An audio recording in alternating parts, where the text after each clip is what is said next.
Hiya, welcome to my Compound Life. I'm your host, Jonathan. This is a channel where we build assets, we build habits, and of course, we build freedom that will be financial freedom, time freedom for you, me, and anyone else that watches my video. And do drop a like, hit subscribe. I'm a small content creator. The least you can do is just drop a like and hit subscribe, guys, and support me a little bit. And of course, I make daily video on personal finance, investment, on assets. Although the fact that I actually make a lot more Bitcoin related video, for the time being, that's kind of like my passion area. So do check out all of my video. So just hit subscribe. Right, you don't want to miss out, guys.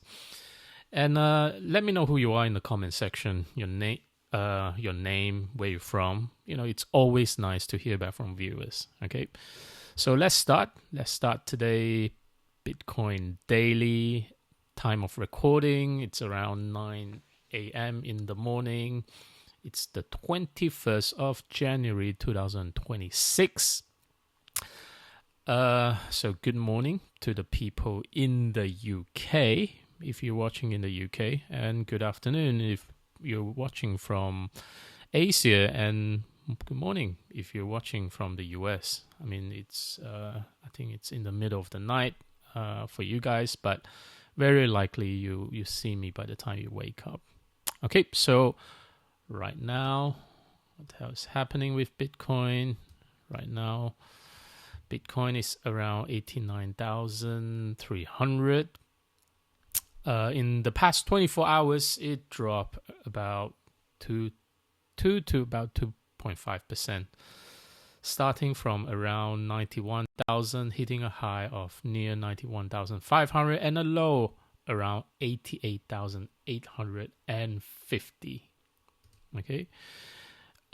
We are, however, still about 29% away from the previous all-time high last year, around 126,000. Okay, so of course, Bitcoin saw a sharp sell-off, erasing all its gain from earlier in January 2026. Right. So yeah, essentially, it looks like we back to sometime in January the 1st. All of this gain gone, guys. All the hard work, the effort from the buyers, all wiped off. Okay, so the price is showing signs of a range bound right now, I think. Right, I'm hoping it's a range bound and not further fall, at least.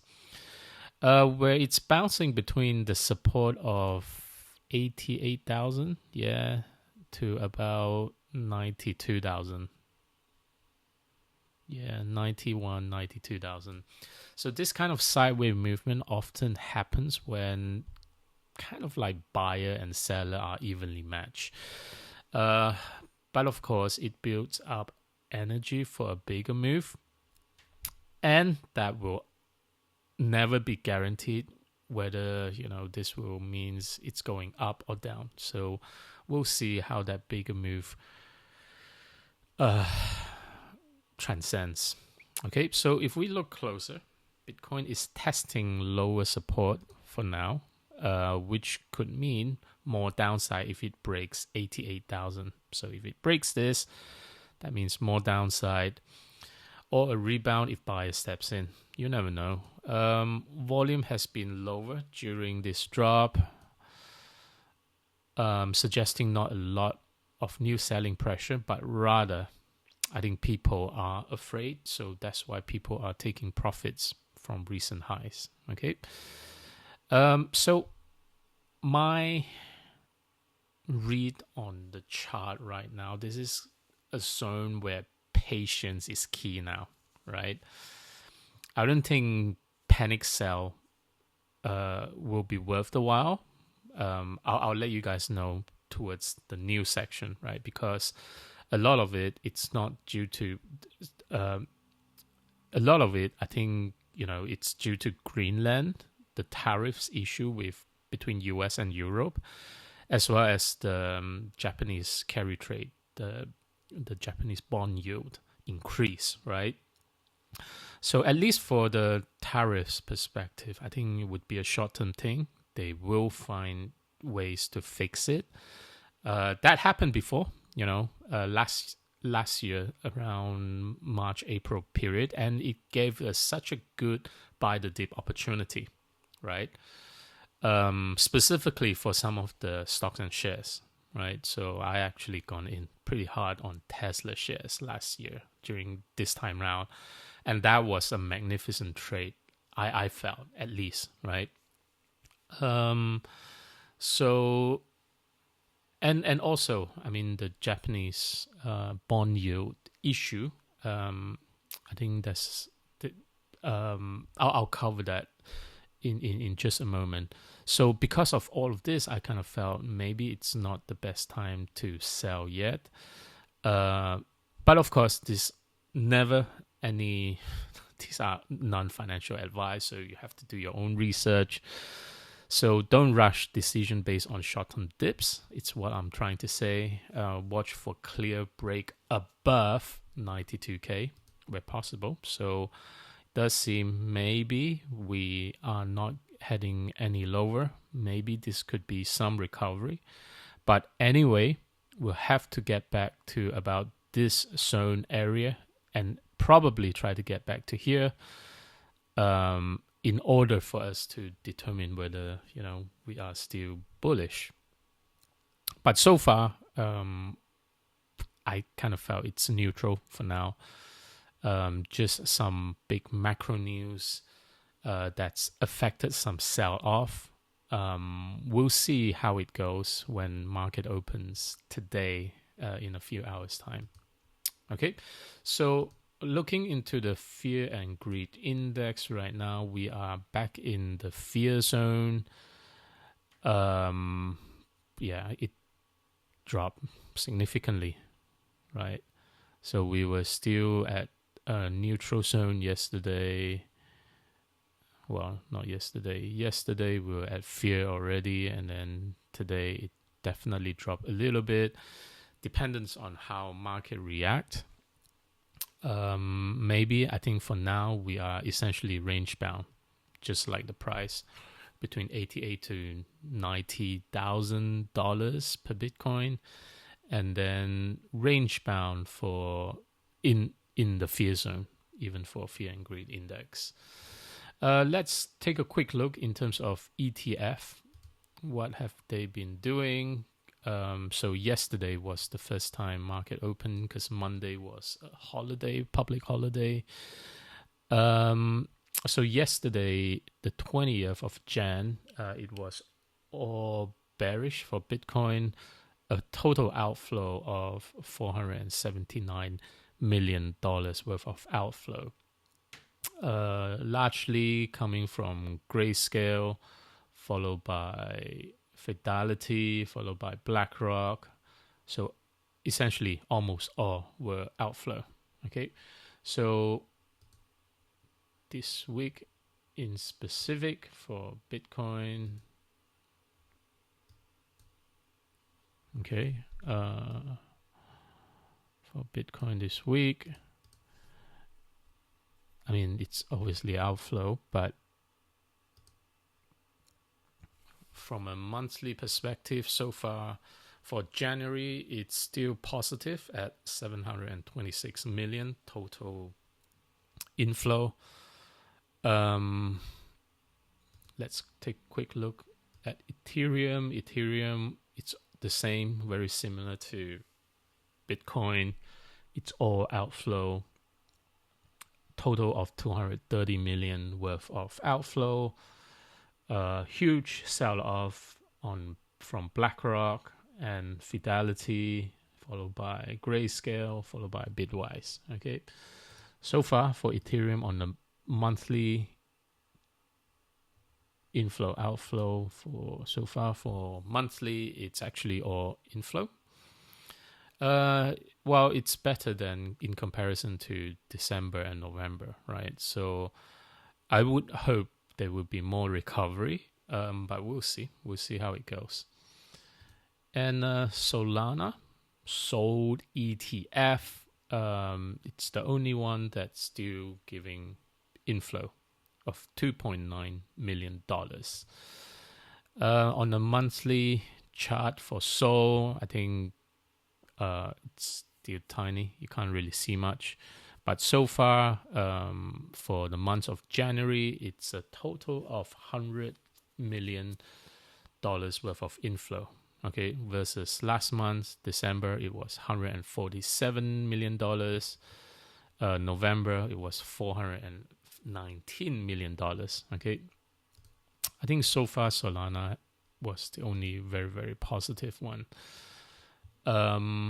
Okay, so enough of the Bitcoin or an ETF buys and sell. I think let's take a quick look at the average.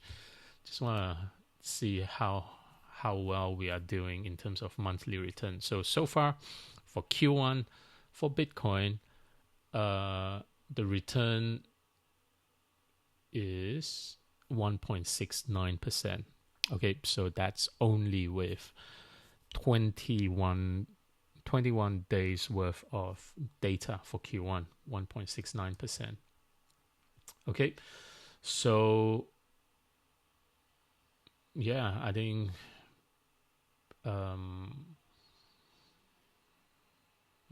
not too much to talk about it. I think for Q1, I think expectation average and median, we almost fall back to the median. There's no point taking average return, right? Because average return usually skewed.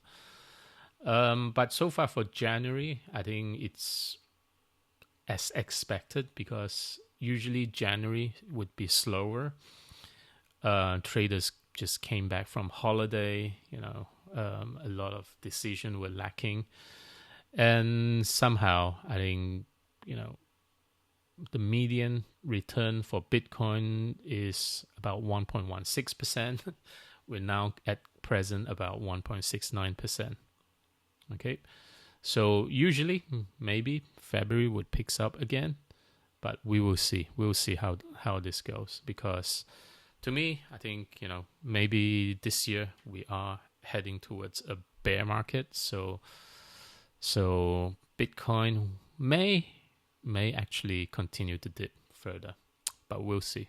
I'll keep you all updated of what's going on. So hit the like, hit subscribe.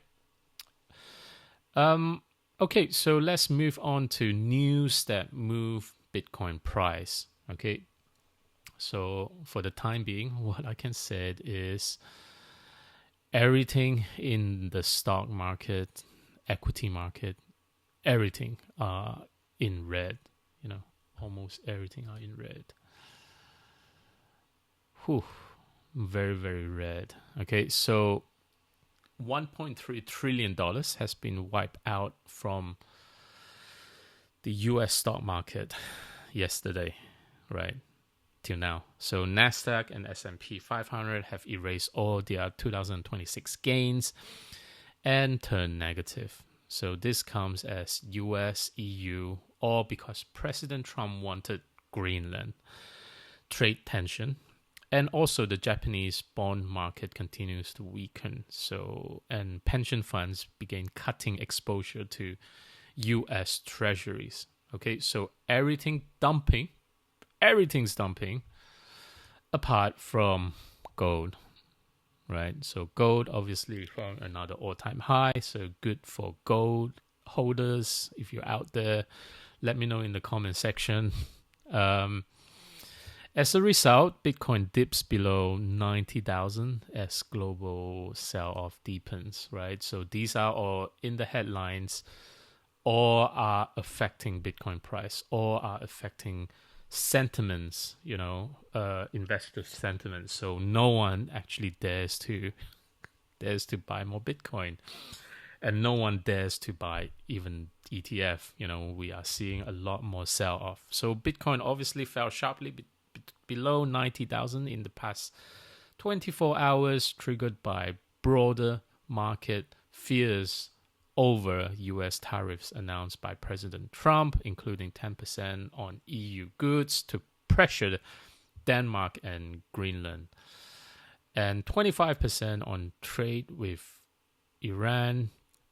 Tariffs are extra taxes on imported goods, so definitely will slow down global trade and make economies very, very, very nervous. Okay. So I think a lot of investors are essentially feeling or thinking that these tariffs will be another similar situation back in March, April last year, because that was global tariffs, right? So that's why it resulted on a lot of sell-off. But in the past 2 days, I think social media, everyone are purely just talking about tariffs. So that's why it leads on to a lot of sell-off. But I also have some coverage in terms of, apart from tariffs, it's actually the Japanese bond yields that's resulting in, the implosion of the carry trades, the Japanese yen carry trade. That's leading to all of this sell-off, right? So if you haven't already done so, you might want to check out that few videos that I've created specifically talking about Japanese bond yield, right? So this is also the second reason that's affecting the Bitcoin price. That's the result of the Japanese carry trade, as Japan 40-year bond yield just hit 4%, right? So yeah, Japanese 40-year bond yield just hit 4%, the highest level since 2027. This shows investors are no longer comfortable holding Japan's long-term debt. Confidence is clearly breaking. So with Japan's massive debt, even a small rise in yields means government must pay much more in interest, borrow even more to cover costs, and of course face tighter budget across the economy. So more money will go into interest payment instead of growth. At this stage, Bank of Japan intervention is not choice anymore. It's becoming unavoidable. Okay, so 40 years yield, it's around 4%. 30-year yield, bond yield is about 3.7%.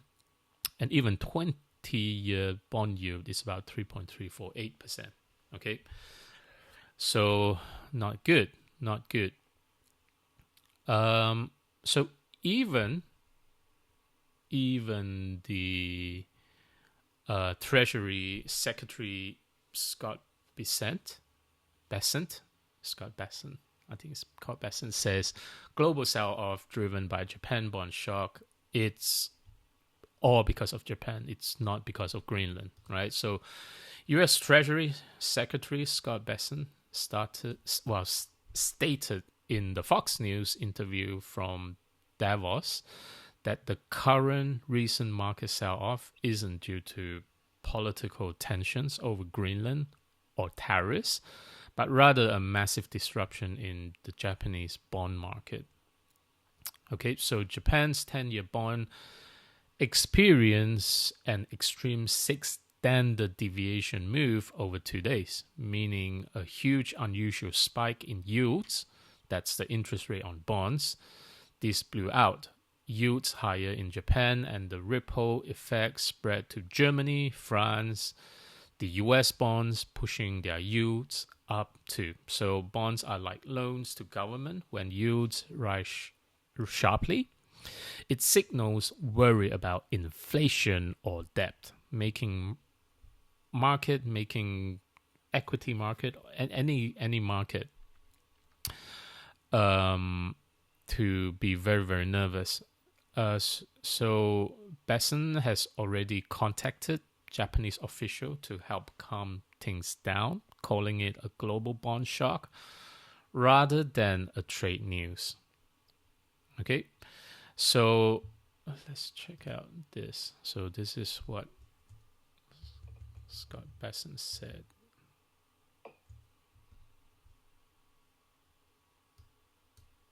I believe the markets are going down because the Japanese bond market had a 6 standard deviation move for the past 2 days. That would be in their 10-year bonds. I've been in touch with my economic counterparts in Japan and urged them to take the necessary measures to stabilize their bond market, but that's spilling all over into all bond markets. German yields are up, French yields are up, U.S. yields are up, it's mostly the Japanese bond market. Got nothing to do with Greenland. I believe the markets are going down because the Japan. Okay, so I mean, from this perspective, I'm kind of thinking out loud. Will the U.S. Fed money printing ease this, right? So the Fed could help ease global pressure by cutting rates, right? Or restarting quantitative easing, money printing, asset buying, and so forth. If the shock kind of spreads badly and hurts the US growth or markets, but right now with yields rising on fiscal inflation fears, and that's not recession, by the way, the Fed is unlikely to jump in aggressively soon on money printing. So a higher yield often mean less need for printing as markets demand more return for debt. So if Japan stabilizes, as Besson hopes through such calming statement, the need for Fed action kind of drops, right? So I'm actually still looking at poly market decision.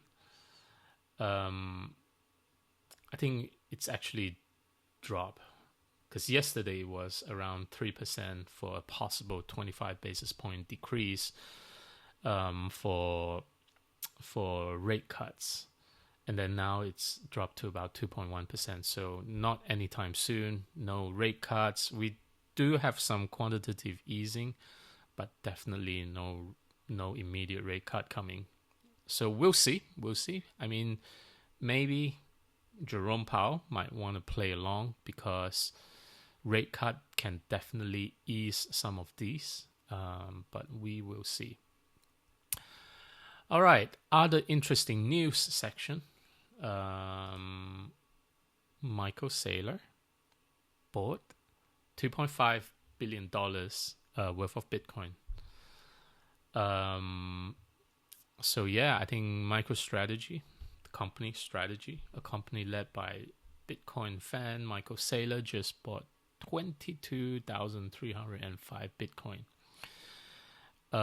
for $2.13 billion at an average price of $95,284 per Bitcoin.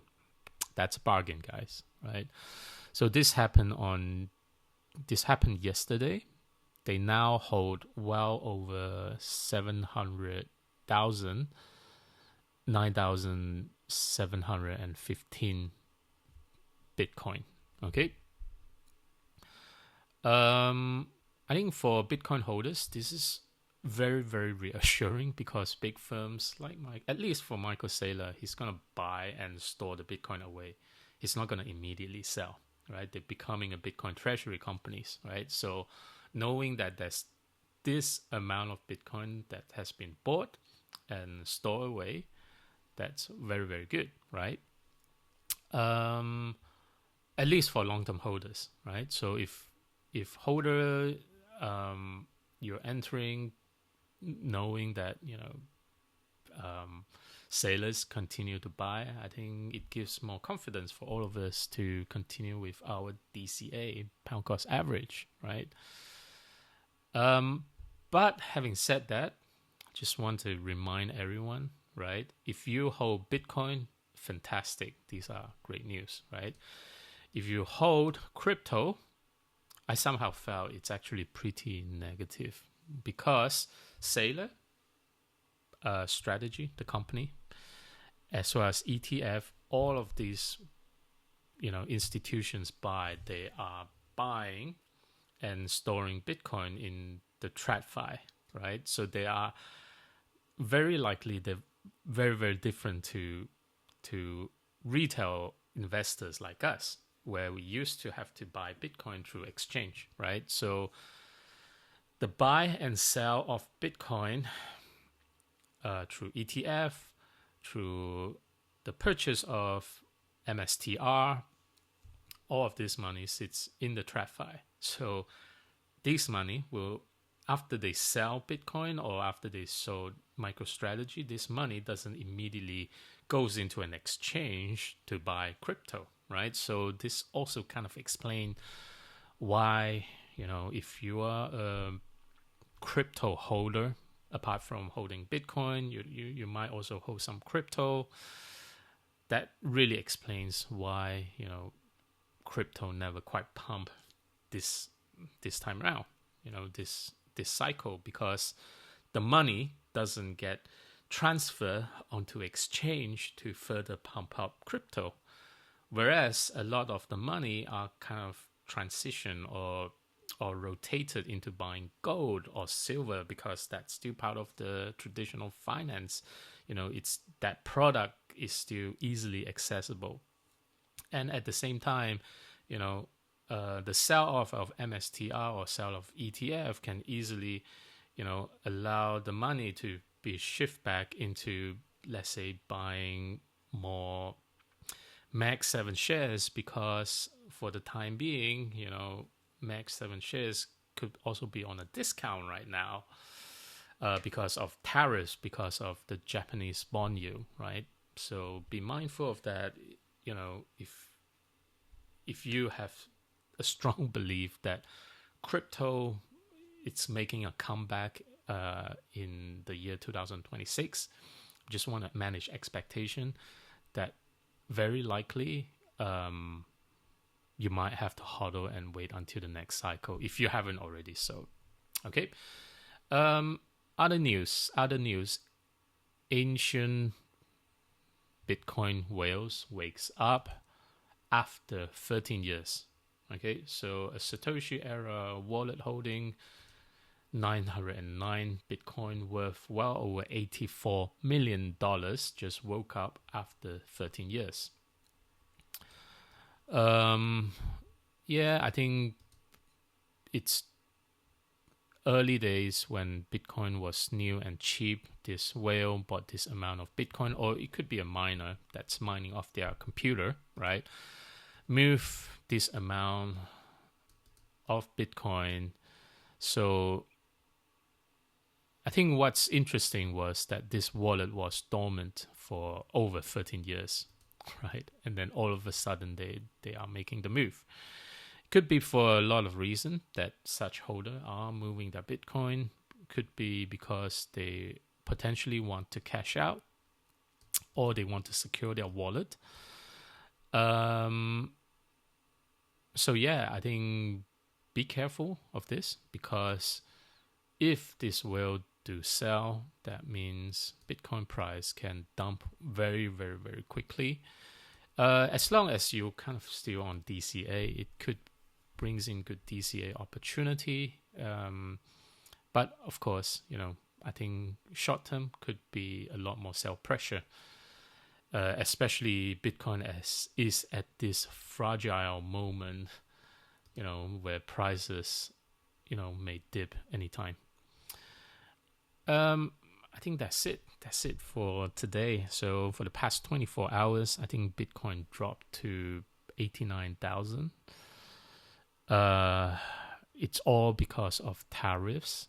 Well, the worries from the tariffs, but how Scott Besson actually said it's actually all due to the Japanese bond yield, right? That's having an effect on all others.